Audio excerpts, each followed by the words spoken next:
English learners! Welcome back to the English Ears podcast. I'm Hazel, and today I have a heartwarming story just for you.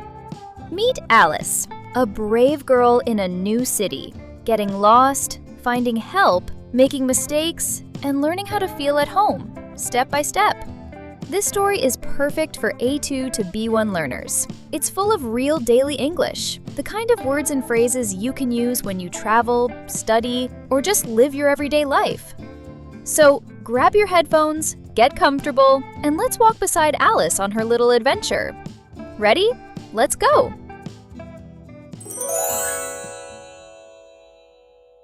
When she arrived in the city, the sky looked gray, not stormy, just tired.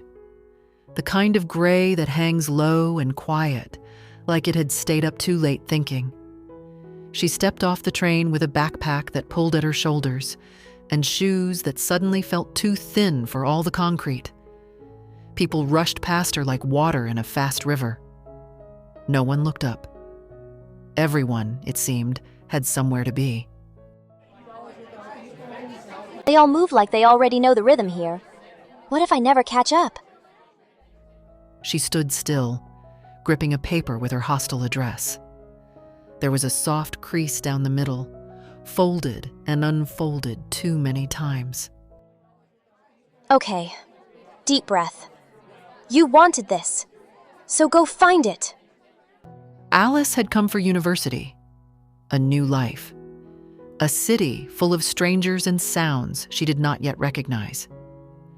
Behind her was a quiet town, a slow bus stop, the lady who sold bread near the temple, the old tree outside her window that changed with the seasons. Now there were buildings taller than her street back home, buses that did not wait, signs that did not help, and people, so many people, moving like they belonged. Everything here feels 10 steps ahead of me. But I cannot go back now. As she moved toward the station exit, scanning for something familiar, she misstepped and bumped into someone. Whoa, hey, easy. Oh, sorry, I did not mean to. He was about her age, maybe a student. Wavy hair, slightly crooked backpack, headphones around his neck. He gave her a half smile, not annoyed, just amused. It's all right. You look, new. Yes, I just got off the train. First time in the city, huh? Is it that obvious? A little. But don't worry, everyone looks totally lost on their first day. She gave a soft, slightly embarrassed laugh. She held out the address. I am trying to find this hostel. I think it is nearby, but I do not know which direction to go. He leaned in slightly to read it, then pointed. Oh yeah, that one's not far. Go straight until you see a bus stop with a metal bench. There's a bakery on the corner, yellow board, smells like, cardamom or something. Turn left there. 2 blocks down, red gate. That's your place. She nodded, trying to picture it. Yellow bakery. Red gate. I just have to follow that. I can do that. Thank you. He began to turn, then paused. And hey, don't let the city freak you out too much. You'll catch on. And with that, he disappeared into the crowd like a leaf in a stream. Alice stood still for a moment. You will catch on. He said it like it was simple. Like all I have to do is keep walking. Maybe he is right. Maybe not. But standing here is not helping either. She tucked the paper back into her pocket, pulled her bag higher on her shoulders, and took her first real step. Okay, 1 step. Just one. Even if the city does not know me yet, I am here. And maybe, just maybe, that is how it starts. She finally reached the hostel, her legs sore and her mind still catching up. The room was compact but neat. Just enough space for a narrow bed, a small desk, and a window that looked out onto another building. Nothing fancy, but it was hers. For now. Looks like it's just me. Okay. You can handle this. She set her backpack down. The mattress gave a small creak as she sat on it. Everything smelled clean, too clean, almost like the place was waiting for someone to mess it up and make it real. It was quiet, not peaceful, just unfamiliar. Then the door creaked open. A girl peeked in, one hand holding a half-open bottle of nail polish, headphones around her neck. But her smile was wide and immediate. Hey, hi. You're like the new girl, right? The one who moved in today? Yeah, I'm Alice. The girl stepped inside without waiting for a full invitation, placing the nail polish bottle on Alice's desk like she had done it 100 times before. Then she sat down on the chair and crossed her legs. Oh, nice. Corner room, huh? You lucked out. This one gets like way more light in the morning. Natural alarm clock. Kinda annoying, but kinda great. I just came to like borrow your desk for a sec. Hope that's cool. Mine's covered in makeup and junk right now. Yeah, that's fine. No problem. The girl unscrewed the bottle and began painting her nails, humming along to whatever song was still playing in her headphones. She looked like someone who had been here a while, comfortable, confident. So, where are you from? It's a small town. You probably haven't heard of it. Try me. I've heard of like really weird places. It's called Hilford. Hill, what now? Ha ha ha, nope, never heard of it. But hey, welcome to the chaos. You're officially a city girl now. Alice gave a small laugh. It was the first time all day something felt even slightly normal. Yeah, something like that. There was a pause, not awkward, just a moment where the noise settled. Then the other girl spoke again, waving a hand in the air while blowing on her nails. Oh, by the way, I'm Rhea. Should have led with that, huh? If you ever get like totally lost or don't know where to find the mess hall, or you need detergent for laundry or anything like that, seriously, just knock. My door's right there. Thanks. That really means a lot. That night, Alice lay in bed with her headphones on. The city outside buzzed with honks, shouts, the occasional bark of a stray dog. But none of it felt like home. Why do I feel like crying? I'm not sad, but I'm not okay either. It was not exactly homesickness. It was more like a quiet emptiness. The kind that stays with you even when everything around you is loud. Maybe it is just the first night. Maybe tomorrow will feel different. It has to. The next day, Alice set out to find the library. She left the hostel with quiet confidence, but about 15 minutes in, her phone battery died. And just like that, the calm slipped away. The map in her hand was no help either. The streets twisted in ways the paper didn't explain, and the names didn't match what she remembered from orientation. Okay. No signal. No battery. Just a paper map in a city that doesn't believe in logic. Great start, Alice. Her backpack was starting to dig into her shoulders, and her feet ached. A cold breeze picked up, carrying the smell of something freshly baked. That, at least, was real. She followed the scent and found herself outside a small bakery with a weathered sign and fogged-up windows. She stepped inside, letting the warmth wash over her. Behind the counter, a woman was arranging pastries, hands dusted in flour. Hi, sorry, do you happen to know where West Avenue is? I've been walking in circles for like an hour. The woman looked up, eyes soft with recognition, the kind strangers have when they've been exactly where you are. You're standing on it, sweetheart. This is West Avenue. Alice blinked, then let out a laugh. Dry, but real. You're kidding me.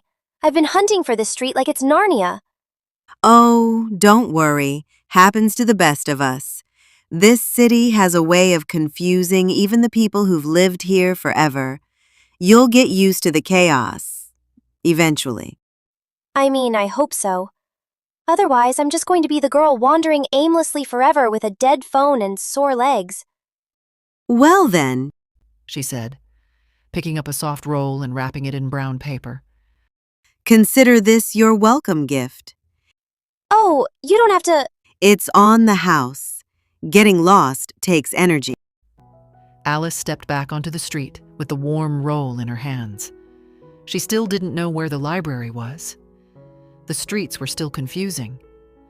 But for the first time that day, she didn't feel entirely invisible. On the morning of her first class, Alice woke up before her alarm. Her stomach wasn't exactly hurting, but it felt tight. Like something was fluttering inside. Nerves, maybe. She pulled on the least wrinkled clothes she could find, grabbed her bag, her notebook, and way too many pens, and stepped outside. Okay. First class. Just walk in like you know what you're doing, even if you totally don't. The university building looked much taller than it had during orientation. Somehow, everything felt bigger now. She kept checking the room number, 3.204. She walked past it once, then again. Where is it? Why do these hallways all look the same? Finally, she spotted the number on a plaque next to a wooden door. Room 3.204. Inside, students were already sitting. Some talked quietly. Others scrolled through their phones. Alice chose a seat in the second row. Not too close, not too far. Just breathe. You belong here. Maybe. The professor walked in holding a paper cup of coffee. She smiled at the room, then began to speak. Fast. Really fast. Welcome, everyone. This class is going to be intense but fun. If you don't like thinking deeply, you might want to transfer to something easier. The class laughed. Alice tried to smile, even though she barely caught half of what was said. Thinking deeply? I'm not sure my brain's even switched on yet. They started with introductions. One by one, students stood up and said where they were from and what brought them here.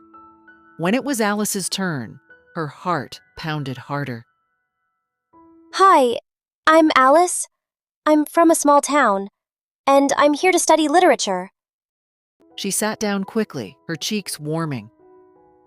Okay, that wasn't horrible. Just the right amount of awkward to still count as normal.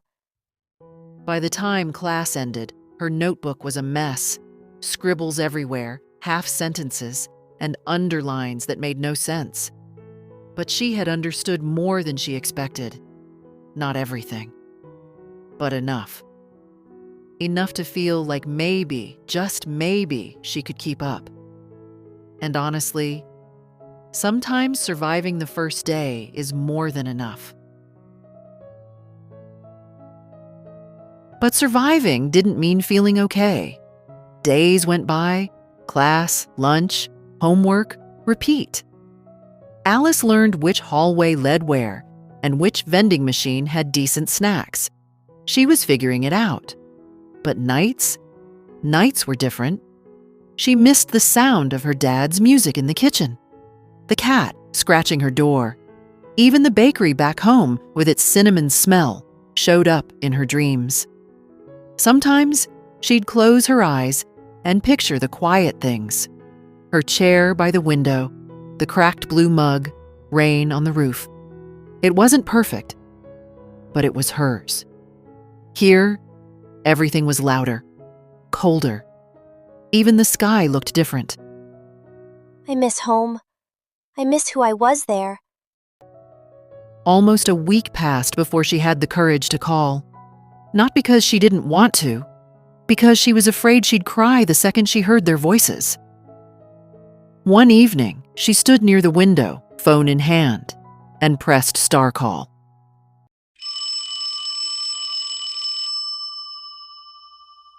Alice? Oh, thank goodness. Her mother's voice cracked something open. Hi, Mom? Are you okay?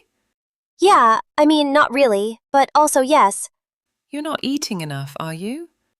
Nope, but I am learning how to burn pasta. They talked about her classes. The dog. How Dad missed her but didn't say it out loud. Before hanging up, her mom said, We're proud of you, Alice. You don't have to be perfect. Just keep going. After the call, Alice stood at the window, staring out at the city lights. I can do this. I'm not alone. Things started to shift one day in class when partners were assigned for a writing project. Alice was paired with Rhea. She expected an eye roll, maybe a sigh. But instead, Rhea gave her a small, crooked smile. Oh, good. I was honestly hoping I'd get paired with you. You seem like someone who writes smart, thoughtful stuff, like not just the boring, try-hard kind. That's a bold assumption. She said, raising an eyebrow. You haven't even read a single word I've written. What if I'm actually just winging it? Rhea shrugged, like it was obvious. Oh, please. I've seen the way you listen in class like you're actually thinking about what's being said. That's rare. I can tell you're not faking it. That afternoon, they met in the library. Their table looked like a paper explosion. Notes everywhere. Snack wrappers tucked between open books.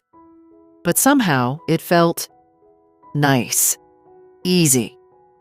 Alice hadn't expected Rhea to be so clear, so direct. Yes, she was witty. But more than that, she was real. No fake smiles.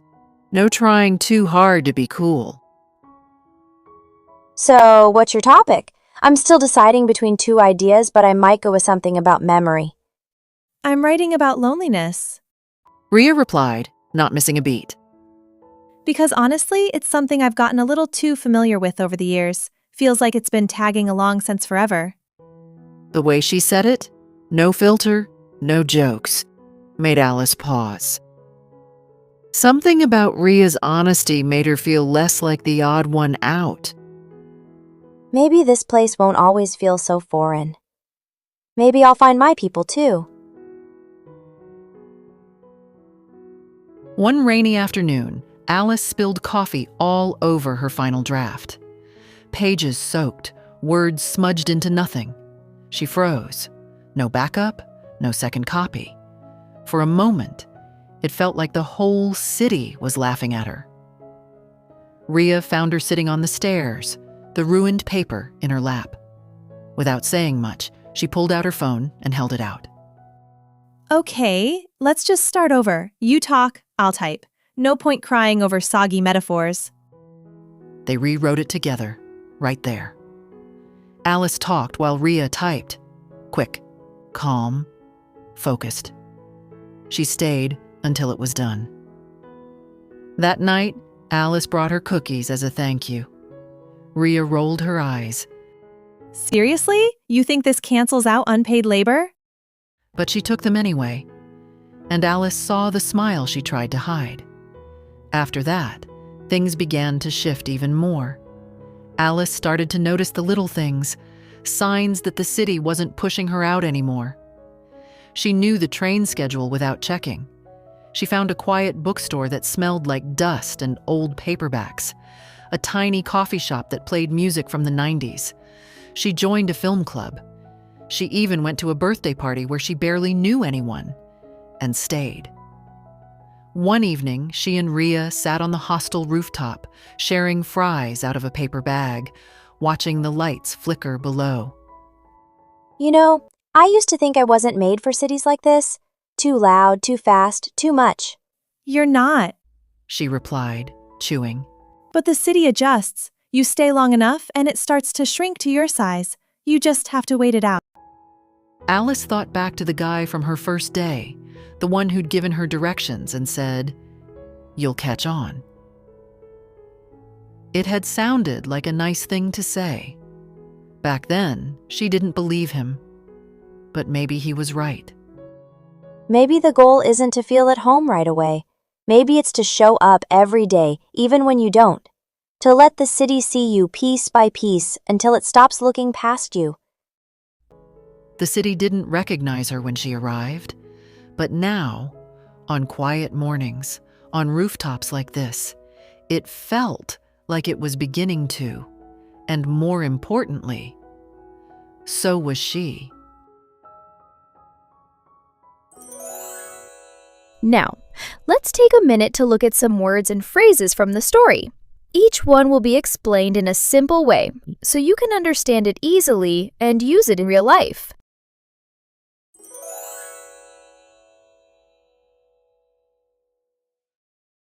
Hangs low and quiet, meaning looks heavy and still. The kind of gray that hangs low and quiet, like it had stayed up too late thinking. In this sentence, hangs low and quiet means the clouds sit low in the sky and make everything feel sleepy. Know the rhythm, meaning understand the way things work. They all move like they already know the rhythm here. In this sentence, know the rhythm means people already understand the city's busy way of life. Behind her was a quiet town. In this sentence, behind her was a quiet town means her old home was peaceful compared to the city. 10 steps ahead, meaning much faster or more advanced. Everything here feels 10 steps ahead of me. In this sentence, 10 steps ahead means everything feels too fast and modern for her. Slightly crooked, meaning something that is not straight. Wavy hair, slightly crooked backpack. In this sentence, slightly crooked backpack shows he's casual and not too worried about neatness. Half smile, meaning small friendly smile. He gave her a half smile. In this sentence, half smile means he smiles just a little kindly. 2 blocks down, meaning 2 blocks down means walk past 2 streets to reach the place. Catch on, meaning understand and get used to it. You'll catch on. In this sentence, catch on means she will learn how to live in the city soon. Compact but neat, meaning something that is small but clean and organized. Door creaked open, meaning the door slowly opened making a soft squeaking sound. Lucked out, meaning got lucky. You lucked out, this one gets more light. In this sentence, lucked out means she was lucky to get a nice sunny room. Hill, what now? Meaning Hill, what now? Shows the girl didn't catch or know the name and finds it funny.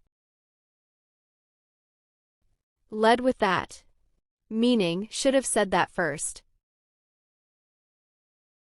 Mess hall, meaning shared eating place like the dining room for students. Homesickness, meaning feeling sad because you miss home and feel lonely. Set out, meaning started to go somewhere. Calm slipped away, meaning getting worried and stressed. Orientation, meaning a welcome program to help new students learn about the place. City that doesn't believe in logic. In this sentence, city that doesn't believe in logic means the streets and directions feel very confusing. You're kidding me, meaning used to show surprise or disbelief.